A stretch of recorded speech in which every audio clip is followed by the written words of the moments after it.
Bonjour, je vais aujourd'hui vous parler du noble octuple sentier. Dans la vidéo précédente, j'avais parlé des quatre nobles vérités et aussi de leur relation avec les trois caractéristiques de l'univers, et j'avais particulièrement insisté sur la souffrance. Et aujourd'hui, donc, je vais aborder le noble octuple sentier. De quoi s'agit-il en fait? Il s'agit, au fond, des prescriptions que le Bouddha donne à tout un chacun pour réaliser le projet de la troisième noble vérité, qui est que la fin de la souffrance est liée à la fin du désir. Donc, il faut bien faire quelque chose pour y arriver, et c'est donc le projet de la quatrième noble vérité, qui est ce noble octuple sentier. Il s'agit donc de prescriptions de vie, de qualités à développer dans sa vie, et qui portent essentiellement sur trois registres. Il y en a deux qui concernent la sagesse, on va dire, panna. Il y en a trois qui concernent la moralité, sila. Et il y en a trois autres qui concernent samadhi, qui est la concentration. Donc, abordons les deux premières, celles qui concernent la sagesse. Et chacune est affectée d'un épithète qui est toujours le même, et qui est le mot juste. Je pense que c'est la meilleure traduction, je connais pas le mot pali réellement, mais quand on dit qu'il faut avoir une compréhension juste des phénomènes, des gens, de tout ce qui nous arrive et de tout ce que nous éprouvons, cela veut dire que il faut cerner au plus près la vérité de ce que nous vivons, de ce que nous éprouvons en interagissant avec l'univers ou des personnes qui se trouvent dans cet univers. C'est ça le mot juste. Il y a une sorte d'harmonie à respecter. Il ne faut pas sous-estimer une situation, il ne faut pas la surestimer, il faut l'appréhender de façon juste, c'est la compréhension juste. Et évidemment, c'est une qualité qui peut se ranger sous la rubrique de la sagesse. Alors, l'autre concerne la pensée juste. La pensée juste, évidemment, fait relation à votre caméra mentale dont j'ai longuement parlé déjà. On sait qu'elle est approximative, hein. Tout ce mécanisme de pensée se donne une représentation de l'univers qui est virtuelle, qui n'est pas la réalité ultime. Alors, il faut quand même concilier ça avec le mot juste, c'est-à-dire que il faut que le travail de la pensée fasse progresser le candidat à la fin de la souffrance vers une compréhension de plus en plus juste, mais un travail de la pensée qui le rapproche donc de la réalité ultime. On sait bien que ce n'est pas acquis d'emblée, mais celui qui décide de faire ce parcours, n'est-ce pas, doit le faire dans cette perspective-là. C'est la pensée juste. Il y en a alors trois sentiers, hein, puisqu'on parle du noble octuple sentier, qui concernent la morale, sila. Et le premier de ces sentiers concerne la parole juste. c'est celui qui me tient le plus à cœur. Dieu sait que je ne supporte pas le mensonge. J'y ai très peu eu recours dans une vie de 75 ans. Et il m'exaspère toujours dans la bouche des autres parce que je sais depuis longtemps reconnaître la divergence qu'il y a entre le langage verbal et le langage non verbal qui, lui, ne peut pas mentir ou difficilement. Et il y a quand même quelques experts, mais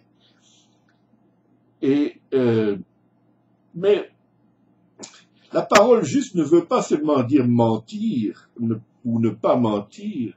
La parole juste concerne aussi une adéquation du débit de la parole, du rythme de la parole, de ce qui est chargé dans la parole. Cela aussi doit être juste. Rien n'est plus agaçant qu'une personne affectée de logorée qui a développé toutes sortes de techniques pour vous clore la bouche à tout instant. Je connais une personne ainsi qui, quand elle a parlé depuis 1 heure et qu'on essaye d'émettre une opinion, elle a encore le culot de dire « laisse-moi finir ». Hein? C'est tout à fait incroyable. Cela entre aussi dans la parole juste. Ce qui entre aussi dans la parole juste, c'est de la charger de l'émotion convenable, de la charger de compassion, de la charger de l'une des 4 grandes émotions dont j'ai déjà parlé, à savoir la joie, la tristesse, la colère, qui peut être adéquate, ou le plaisir. Je me souviens d'avoir tenté de séduire une collègue au collège où j'étais professeur il y a une 30aine d'années. Et voilà, j'y allais d'un discours plutôt romanesque, et soudain cette personne m'a dit « Espèce de crétin, tu es en train de me chanter la pop », ce qui au Québec veut dire « tu es en train de me raconter des histoires ». Quoi. Et je ne racontais pas d'histoire. J'avais un langage qui était approprié à la situation. On était dans un format de séduction réciproque. Et dans ce cadre-là, me semble-t-il, the sky is the limit. Et d'ailleurs, je lui ai expliqué mon agacement par rapport à ce qu'elle venait de dire. Et à la suite de ça, nous sommes quand même sortis ensemble à 1 mois, je pense. Ce qui était beaucoup à l'époque pour moi. Donc, la parole juste est une parole qui est aussi adaptée au type de communication. N'est-ce pas? On ne parle pas de la même façon à Dieu, si l'on y croit, à un ange, si l'on y croit, à son patron, à un collègue, à l'amour de sa vie, ses enfants, n'est-ce pas? Il faut toujours une parole qui est adaptée. Il faut aussi que cette parole juste se rende compte que dans la communication, le but final de la communication, c'est de faire comprendre quelque chose à la personne. N'est-ce pas? Et si, par exemple, vous tenez un langage très sophistiqué, on va dire, de professeur émérite en philosophie à quelqu'un qui n'a pas fait d'études, vous ne réussirez qu'à le mettre mal à l'aise et à lui faire penser qu'il n'est pas adéquat et qu'il comprend rien, et voilà. Donc, la parole juste comporte tous ces aspects pour moi. Et croyez bien que c'est une pratique ardu que d'arriver à posséder cette parole juste.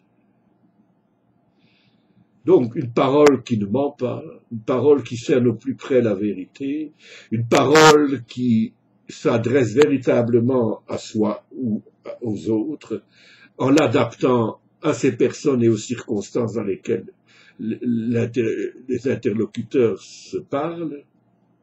Donc, ça concerne tout le registre de la communication pour moi. C'est extrêmement important. Donc, après la parole juste, la deuxième fonction morale qui est donc, on est rendu au quatrième sentier du noble octuple sentier, c'est l'action juste. Ça aussi c'est important. Elle recommande donc de développer la capacité de répondre en tout moment de votre existence, en tout lieu où vous êtes, par une action appropriée. Ça veut dire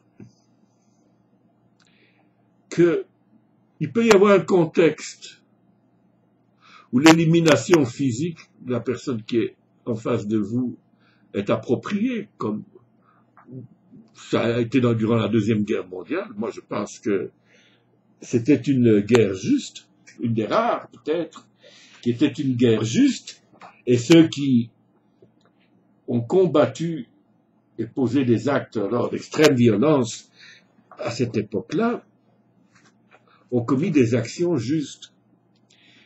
Je pense que les terroristes qui mettent une bombe dans un supermarché ne posent pas des actions justes, parce que ils tuent des innocents uniquement pour alerter les médias et se faire connaître. C'est tout à fait absurde.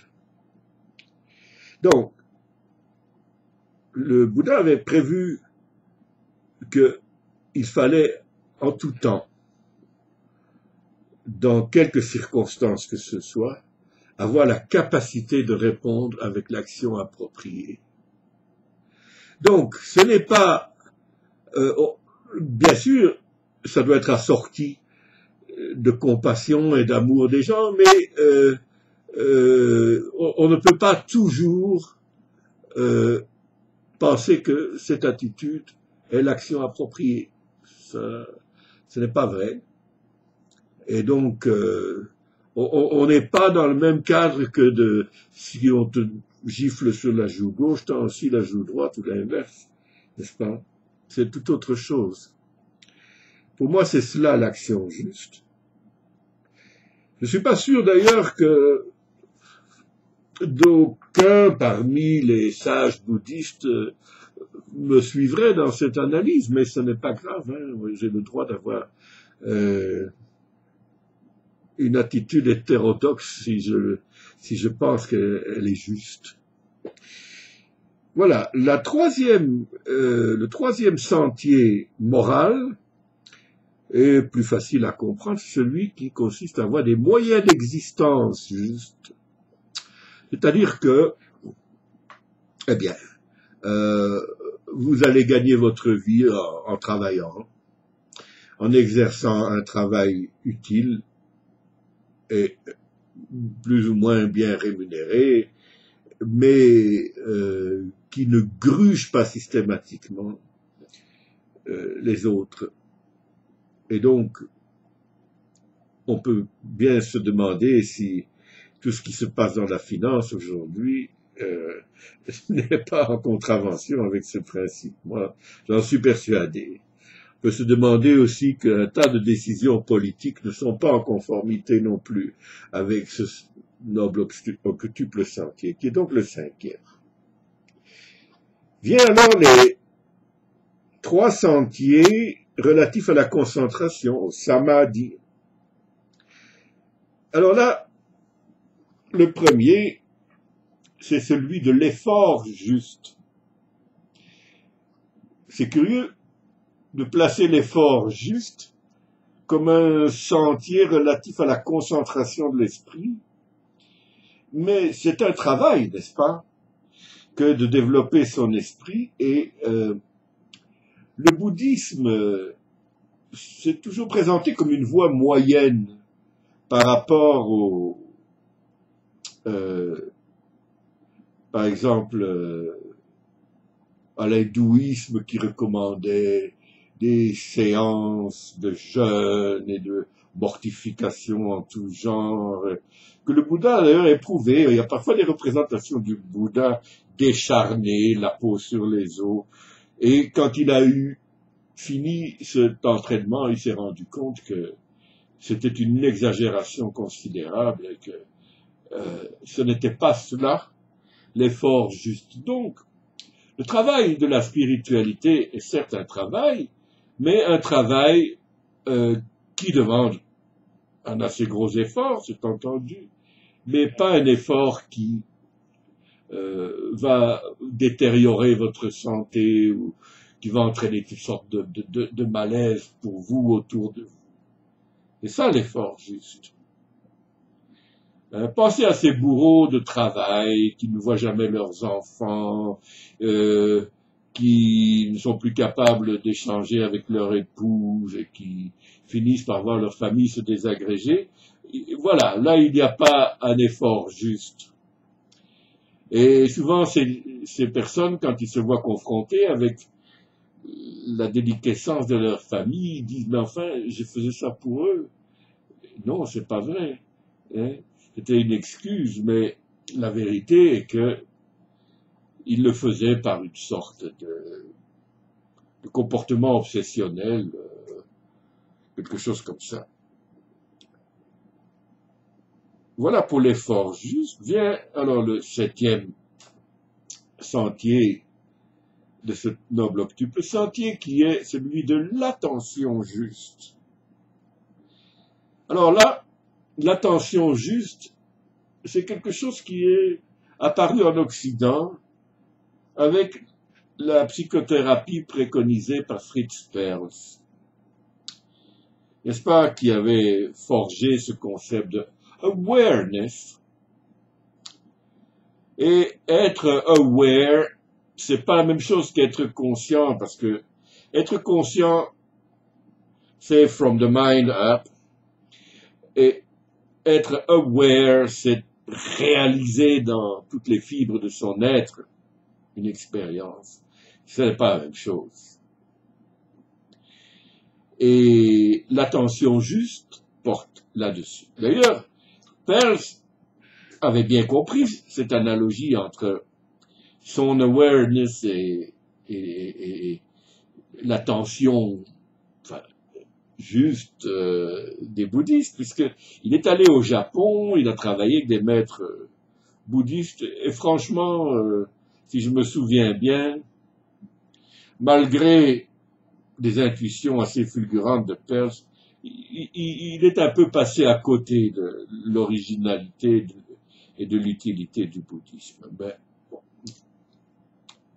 Il est quand même mort comme un maître du zen, puisque on sait que, agonisant, à un moment donné, Perls s'est relevé dans son lit, s'est assis, et l'infirmière qui était dans la chambre s'est précipitée en disant « Oh, Dr. Perls, you shouldn't do that, vous ne devez pas faire cela. » Et il a répondu « Nobody tells Fritz Perls what to do. » Personne ne dit à Fritz Perls ce qu'il a à faire, et il est retombé mort sur l'oreiller. Je trouve que c'est une mort digne d'un maître du zen.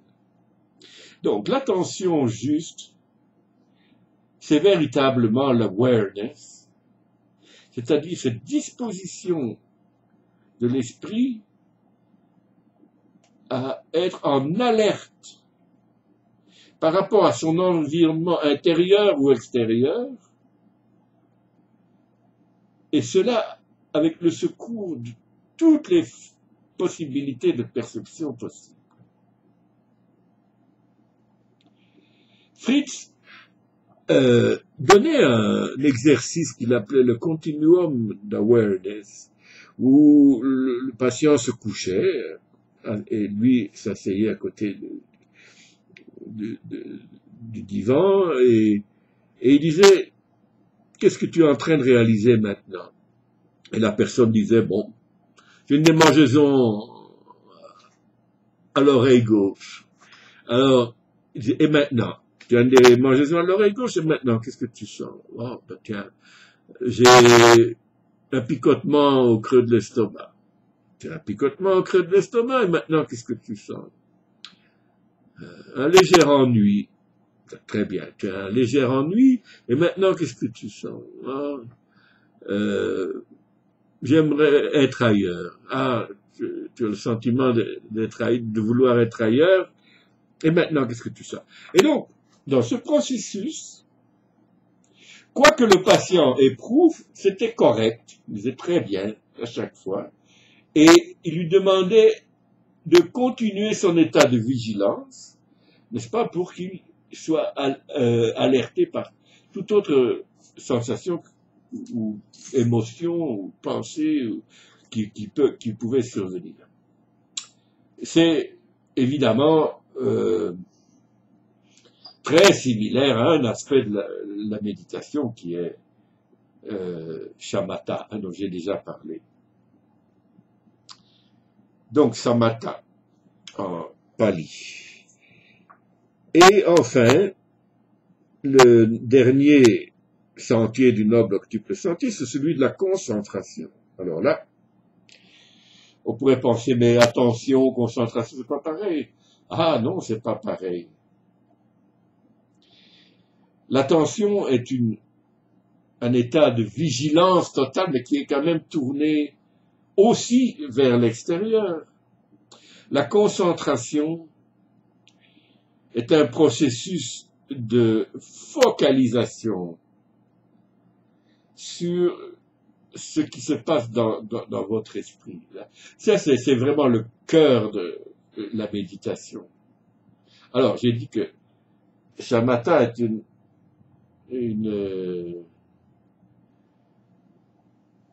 un processus d'observation du souffle, mais en position assise, mais qui débusque ainsi toutes les pensées, toutes les fabrications de l'esprit, en les laissant passer comme de l'eau dans un canal. Et puis, j'ai dit qu'il y avait une autre façon de méditer qui est Vipassana, et que dans Vipassana, on essaie de pénétrer l'essence de tout ce qui arrive. Je prends une tasse de thé, donc il y a là aussi un aspect de continuum d'awareness, mais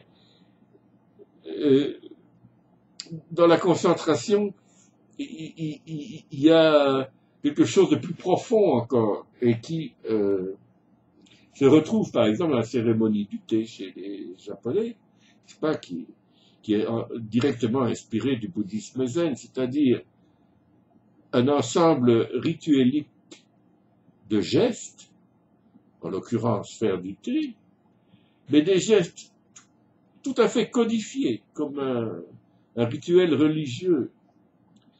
Et il faut le faire dans un état de concentration tel que d'une fois à l'autre, tous les gestes se perfectionnent. Et un maître du thé est quelqu'un qui accomplit ses gestes avec perfection. Il faut déjà être parfait pour se rendre compte que un geste qui consiste à nettoyer un petit bol avec un petit pinceau est parfait ou non, j'en serais bien incapable. Mais voilà. Il y a aussi un art zen du tir à l'arc, n'est-ce pas? Ou les samouraïs qui étaient perfectionnés dans cet art arrivaient à tirer les yeux bandés sur les disciples. Voyez?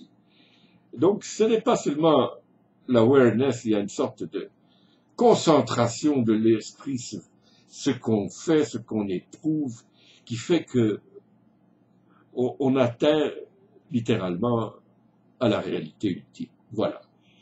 L'exposé sur le noble octuple sentier s'achève, et je vous laisse méditer sur celui-ci. En attendant, de nous retrouver pour une autre question, profane ou sacrée, Dieu sait, et je vous souhaite de vivre cet intervalle dans la sérénité et le bonheur. Au revoir.